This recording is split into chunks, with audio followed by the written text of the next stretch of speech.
Hey everybody, I'm Jody Vance. And I'm George-affleck. And this is... I just had the weirdest dream, or was it a nightmare? Unspun.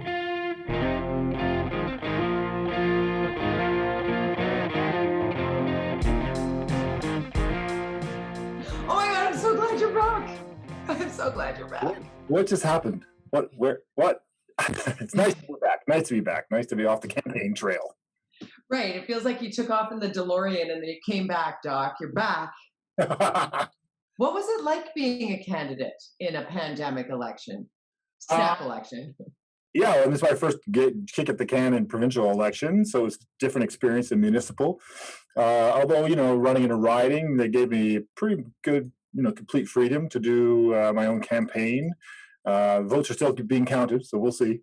But, obviously didn't end where I wanted to.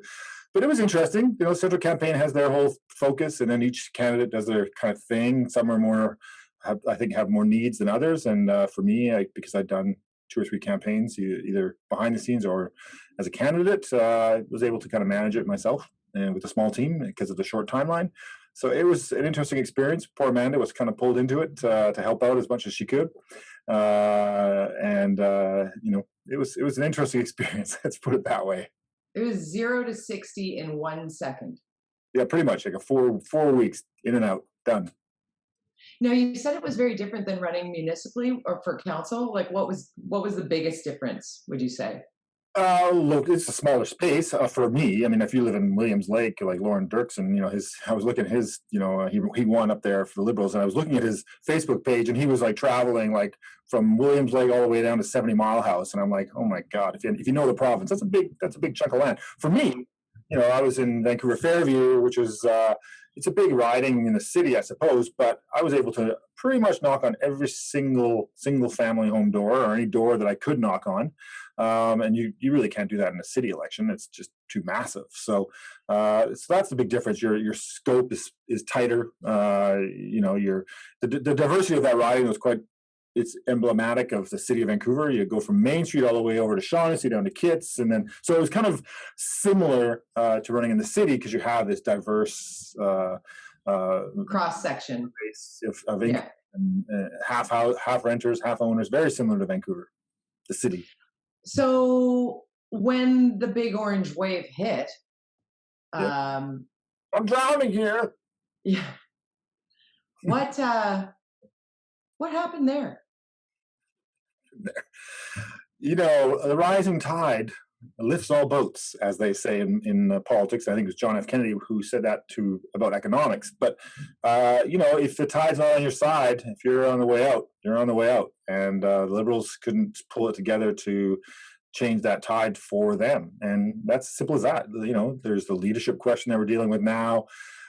Issues. I think we had some good ideas, but beating an incumbent, even though they got in as a minority with less votes, once you're in, and I think I said this when they went, and I think that's why the Liberals fought it so hard when they managed to negotiate that deal with the Greens, is that it's really hard once you're an incumbent to beat an incumbent, especially the first time out. People are usually willing to give incumbents one more shot, minimum. It's very seldom, and we'll see with Trump next week, whether, if a first timer gets the boot out of the first time.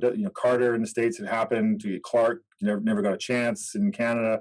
So, it's very unusual. I think, Barrett lost after his first kick. So it's very unusual that you don't win the second time around. So it's a tough gig to beat an incumbent. I don't know. Can you unspin for me what really was the thorn in the side of the BC Liberal Party, as people are now we'll get to the NDP and to the Greens in a second, but just from the Liberal perspective, was it the unlikability of the leader? Was it the Throness debacle? Was it the Thornthwaite debacle? Was it any of that? Was it just the incumbent? Did the polls really move all that much with those other moving bits? Was it just the fact that everybody's like, you know what, I'm not changing horses mid-pandemic? That just doesn't make sense from the electorate. Yeah, I mean, the leadership question is always debatable because you look at, Stephen Harper, not the greatest dynamo and personality that you've ever met, and he was in power for 11 years. So I don't think you have to be a super sexy personality to be a leader. You can be a leader and have different qualities. We've talked about this policy wonk versus, retail politician. Right. Obviously, the Liberal leader, Wilkinson, is much more of a policy wonk. He's not a retail politician, and there's nothing wrong with that.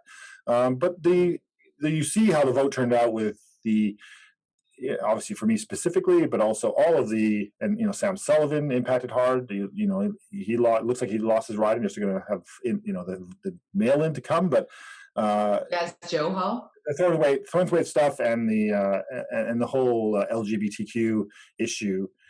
Even though my track record, where I obviously I'm supportive of LGBTQ issues, it didn't matter. There was a perception in the urban ridings that either Wilkinson didn't move fast enough on that issue, and then the Thornthwaite stuff was also mishandled to a certain degree as far as communicating it and dealing with it. And even though it was a private kind of, comedy moment of politics, which comedians, you never do roasts and never do roasts. That's what you said. Never do roasts, because I called you because I said I want to talk to somebody who gonna, I'm being told that all Liberals are being gag ordered for today and that it'll be addressed tomorrow, because I happen to be on radio that day. Yeah. And interestingly enough, Sonia Firstino stepped up and she came on with me. And you know what? I'm very impressed with the Green Party leader who literally was in power as the leader of that party for 6 days, yeah, and then is launched into an election, a snap election, and really proved to be an excellent communicator. So what would you call her? Is she's a policy wonk and well, we hadn't really. She was kind of, not very a known quantity, and she performed really well. Yeah, I was impressed, very impressed with Sonia Firstino as an individual. Yeah, she was really good. So there was the back to the other point, and no dunk tanks and no roasts in politics. No dunk tanks. No dunk tanks. No, all politicians out there never do a dunk tank, even though it seems like it's fun. You never look good in a wet t-shirt. And you don't want that photo in the files. I never drink in a shot. But for Sonia, first to know, I think that, yeah, she really resonated in a way. And I think the Green vote is always very confusing, especially in my riding that I was in. You have a lot of people, and I think even in EB's riding, Point Grey, you have a lot of people who vote right wing generally, right of center, who, if they're not happy with the whatever the party or candidate, your protest vote is usually to go Green right now. And so the Green Party pulls in people from both sides. So, right. Which is very unusual. There's this perception that the Green Party is fiscally prudent, and they're not. Can we just clear that up, people? I mean, just look at the track record. They're not. There's the unspun there. They're not. They're not. But so there is that perception out there, and I think I've talked about this. My mom, she switched to Green after being conservative forever because she was frustrated. This is back few years ago. That's kind of typical. There's a sense that, oh yes, the Green Party, yes. I don't know why. And so I think, Sonia Firstino really resonated in a positive way, and she certainly was able to, for the most part, keep the vote that they had, the percentage vote that they had last time, which was shocking to the NDP, I think. I don't think the NDP were thinking that, and I wasn't thinking that either. And I didn't see West Van Squamish coming. No, I know. Well, and that's still out, but it's you just, they're a vote splitter now, just like the Conservative Party is for the Liberals. So, but the Green is a little more, because as I mentioned, it's kind of left and right on the spectrum. So it's more confusing. The coalition of Conservatives and Liberals, right? That's what the BC Liberals are. Because when people get confused, and I know there are a lot of people who just make the assumption, federal Liberal, same as BC Liberal. Not the case. But there are lots of, half the party's federal Liberals. Right? It's a coalition, because the Conservatives historically have done horrifically here. It used to be social credit, right? Yes, before way back, till Bill Van Zandt came. I'm dating myself. I remember Bill Van Zandt. Yeah. Okay, I got a question for you. Okay, so we covered off, the BC Liberals, a little bit of Green there. Obviously a big time for John Horgan's NDP party, as they have all the power.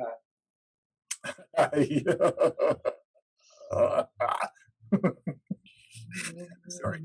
It's hey, well, that's the people have spoken. So congratulations. I, as a small business owner outside of politics, I'm scared a lot about this. I don't think they understand or care about small business.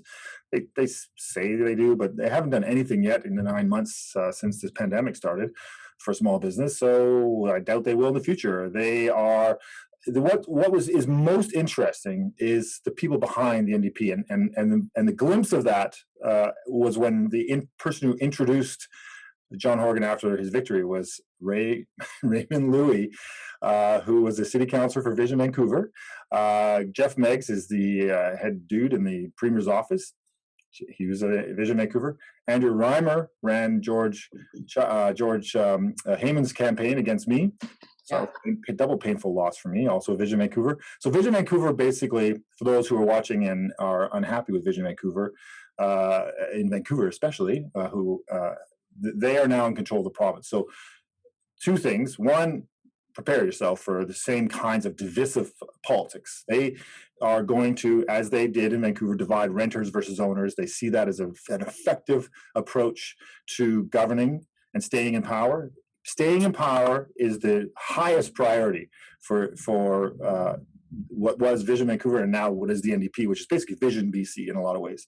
And then it's really going to be about the playbook. And the playbook, I can predict the exact playbook and the weaknesses that they will show, because the arrogance, I just can guess it will be just like Vision Vancouver. I'm going to predict that their arrogance is going to start seeping out now that they have this massive majority. The kind of the character that the real John Horgan is going to start coming out. The jerk kind of guy that he is well known to be in real life. I think you're going to start seeing that. The Mr. Nice Guy, he doesn't have to be a nice guy anymore. So I think you're just going to see the strategies that Jeff Meggs had when he was behind the scenes, but also in front of the scenes in Vancouver. You're going to see that happening provincially. So you're going to really see what happened in Vancouver is now going to happen provincially. Divide and conquer, divide, to stay in power, to whatever end, it doesn't matter. And then, backroom deals, a lot of backroom deals. That's what we saw in Vancouver. I think we're going to see that provincially now, because that's how they operate. And so I'm really worried about that as a resident. I mean, I know it hasn't been 100 days yet, or whatever time period you're supposed to wait for these things to be critical. But I just know the playbook of Vision Vancouver because I sat there fighting it for 7 years. Right. I just can't see how that's not going to be how these guys operate, because it's all the same people, especially in the back room. They're all the same people. So do you think, George, though, if I may, I'm trying to find the middle on all things, because I've interviewed John Horgan numerous times and, I've sort of sat and been immersed in, I guess, since that election day where it took the BC Green NDP, the Green DP, coming together in order to form that minority government. Would there not be any lessons learned in how this orange wave very much has to do with the fact that it wasn't jerk, forced, divisive, throw down, like it was more dad jokes and letting Dr. Henry lead and letting certain things happen in ways that they should, or was all of that just a chess game to get us here? Yeah, I mean, it was that they totally workshopped the strategy because they had more time than the Liberals. Oh my God, I'm so gullible. So they did the friendly face of the NDP, whereas the Liberals went for the safety issue, the financial issue, the economy, whereas the NDP went for what? What did they actually stand for in this election? Does anybody really know? There wasn't really a platform at all. It was just like, hey, it's been going okay, this COVID thing, we're doing a pretty good job. It's that whole thing, we talked about this many times, the kinds of campaigns, change, no change, that's no change, stay the course campaign by the NDP. Stay the course, they don't want to change, whereas the Liberals were saying change. This is not good enough. You can't, but it's the no change, the stay the course was the campaign, and it's a tough one to beat, the stay the course. When you let's go federal then. I mean, given what just happened in BC and what just happened in Saskatchewan, with Premier Mo being reelected in a very big landslide for the Saskatchewan party. The designated election time, by the way, he didn't pull a fast one. Right. He did it honorably. There you go. I agree. I mean, I think Elections BC did an outstanding job pulling off a pandemic election. I felt like... I mean, they're still counting, but... What's that? They're still counting, but yeah. But Shashi Curl already showed us that the polling is very in line with what is happening. So joking, but it's interesting. That's the difference with the provincial campaign. Every riding has an office with the Elections BC guys, and you can just imagine how complicated that is to throw together. At 80 plus ridings, you got to have staff. You got people like me who are like asking a lot of questions. Who are, how does this work? And you got to be really strict about all this. So it's complex to throw that together, especially in the middle of a pandemic. So yeah, kudos to Elections BC for being able to pull that off and staff it and deal with the massive amounts of mail-in ballots they piled up. So parlay that into, does Justin Trudeau's federal Liberals not go? Oh, he's going to go. He wants to go. He's teasing them. He's waiting. He's like, come on. Give it to me. I want it. Confidence vote. That's a confidence vote. Any way he can do it. And the sooner the better. Because the next budget next year is going to be brutal. Yeah, as it will be here in BC. I mean, yeah, it will.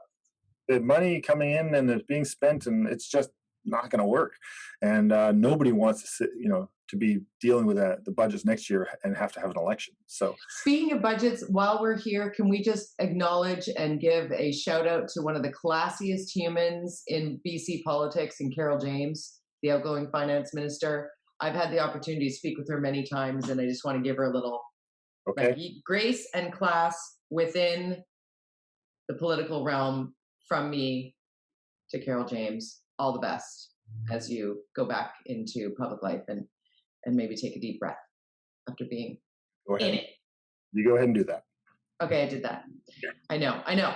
It's not a political thing. It's a personal thing. I really like that woman. This is from a budgeting point of view. I'm. Oh no, for sure. But I was just. I jumped off into a personal moment for UnSpun because I think I can.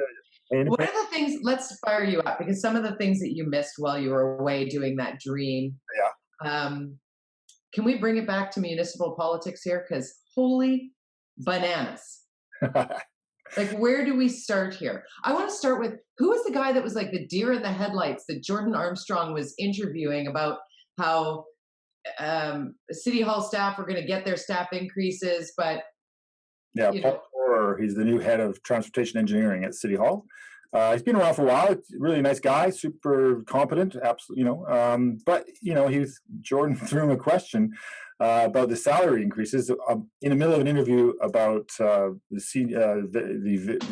veterans for veterans, right? Yeah. And he's kind of like, he wasn't probably expecting the question because it was not relevant to the conversation at that moment in time. And I guess by the 43 communication staff, cheers, not briefed Paul on how to answer that, which is unbelievable to me. I mean, you've got the hottest issue of the week, and the guy who's in charge of that department is going through a lot of heat on one issue. But hey, prepare him for any possible questions related to what's going on, because, so I feel bad for him because it was out of nowhere. He wasn't prepped. He's new to the job. And he was getting a lot of heat for the other, the veteran stuff alone. And then which we can pivot to that. Yeah, sure. How did that even make it to council mid-pandemic? Like, that veteran parking should or should not be, like, how is that a thing that we're even putting on the table right now? And that there's an argument about it where you have to defend their 1,200 veterans in the city of Vancouver. 350 of them have the veteran plates, which would give them free parking. This would not be difficult to just be like. It's interesting because, as you know, and I've said this several times, that there have been now 200 motions that have been brought to council in the last 2 years by these councillors and the mayor, which is ridiculous. And two of the motions have been the hottest issues in the last 2 weeks. One was the veterans stuff, which is, Melissa brought that forward, I think, a year ago. And she has her reasons for it. And it's a kind gesture, but and so staff have to report back. And so their report was basically, we think this is going to be expensive. And all hell broke loose, how dare you? And it's like, well, you asked us to do an investigation. Really? Is it going to be expensive? Yes. Well, that really? It was very confusing, but it's going to cost something. It's not free. So, and we have a mayor who's saying the city's bankrupt, so whatever. But he's also spent $300,000 on chairs. Yes, I know, luxury chairs. And of course, at any other time, those wouldn't even be noticed. I mean, Jordan just ran into those things. He was by accident and saw those chairs being delivered, and they can't return them because they can't put them back in boxes like you can't. It's going to be $10,000 to return them? metaphor of not putting that Please. stuff back in a box is a beautiful one. What about redecorating the lobby because it's too colonial? Yes, it appears that political correctness is now includes everything on the walls. And I mean, the mayor, Gregor, took away the Queen's and the Prime Minister's photos from the chamber when he was there. You can still see the markings on the wall where the paintings were behind the mayor's desk. He had them removed without authority, and they've never been brought back. And so that goes all to this colonialism argument, which a press release from the communications department, talked about colonialism, and they talked about these things. It was very strange because I don't think a lot of people understand settler culture and all this stuff. I don't think a lot of people understand what they're talking about when they talk about that. And of course, you and I know, and a lot of people who follow politics know about the whole First Nation stuff. But when you put it in a press release and you don't explain it, it's kind of like, what are you talking about? Settlers, like what?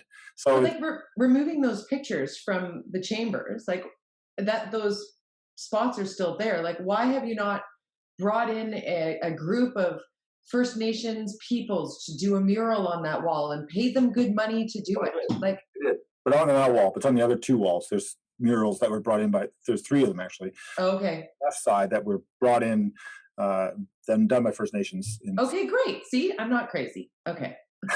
I'm a little bit crazy. A little bit. No. And then there's this whole Greenest City Action Plan Part 2, Part Dux, that we're seeing this week. Okay, here we go. Prepare yourself. Seriously? Quiet on Super Tuesday, the whole world is freaking out. The whole world, not just Canada, the whole world is freaking out about the election in the United States on Tuesday, November 3rd. And this is coming to council on November 3rd. Do you think anybody's going to be paying attention? No. Is that why it's on the table? Yes. Mobility pricing? Are you kidding me? And under the guise of it's going to make your roads easier to travel for disabled people. Please. A request by the majority of council to do this report, a 300+ page report. In the middle, well, it was in a city that is challenged by so many things, including COVID right now. But this was a request by council, given direction by the majority of council to move forward with the climate emergency.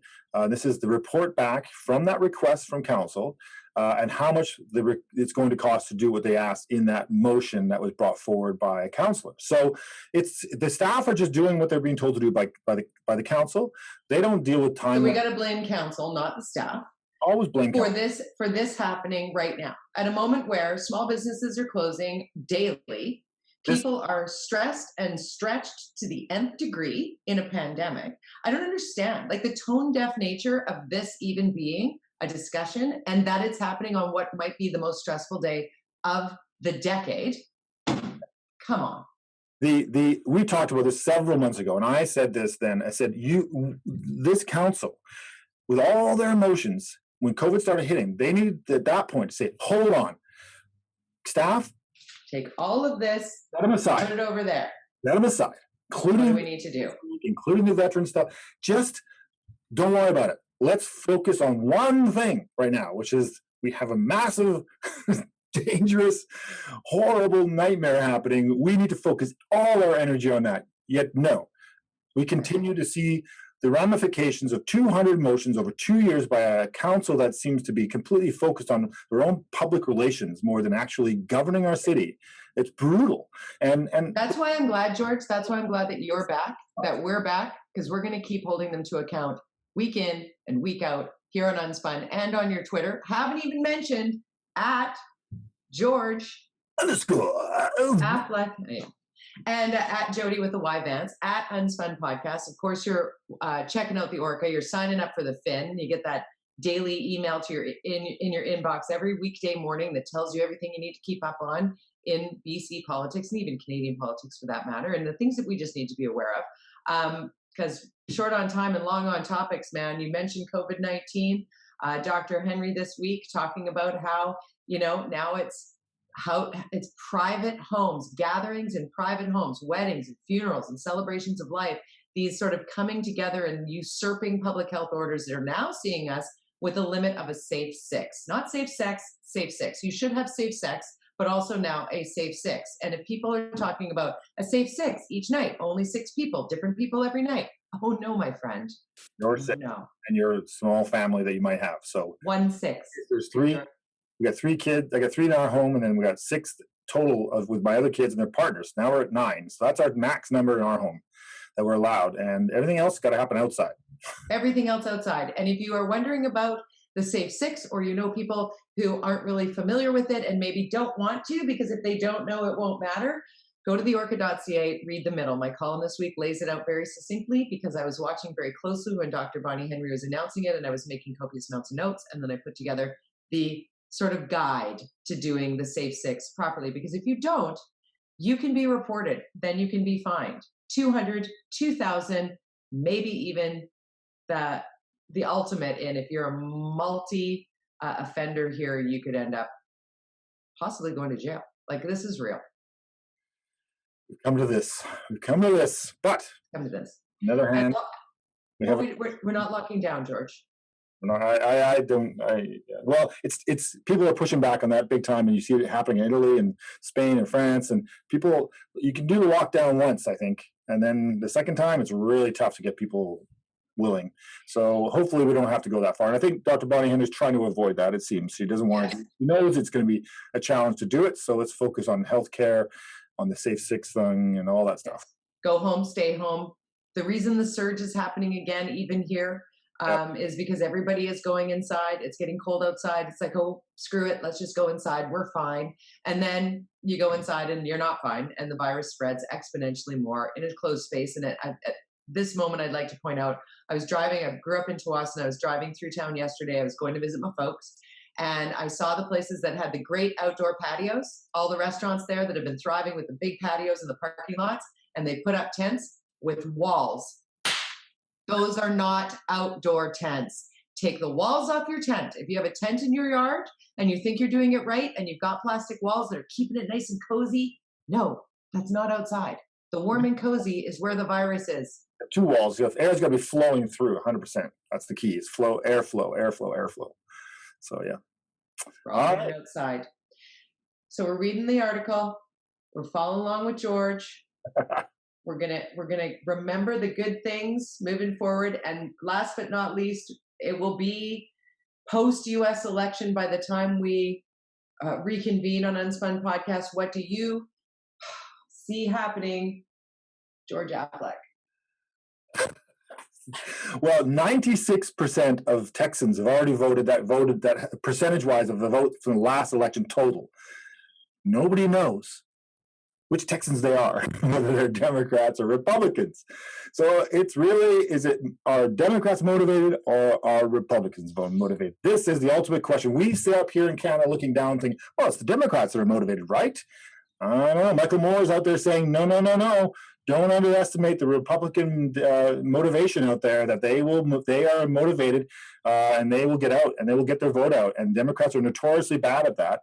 So it's not that far. It's surprisingly to many, the margin's not that far. So I have in the past predicted, that Trump might win this, So I'm going to stick with maybe that.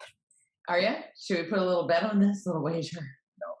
No. I think it's very unlikely, but Yeah. But you had to say it because you regularly plunk that into my inbox of texts just randomly on an evening. Trump's going to win,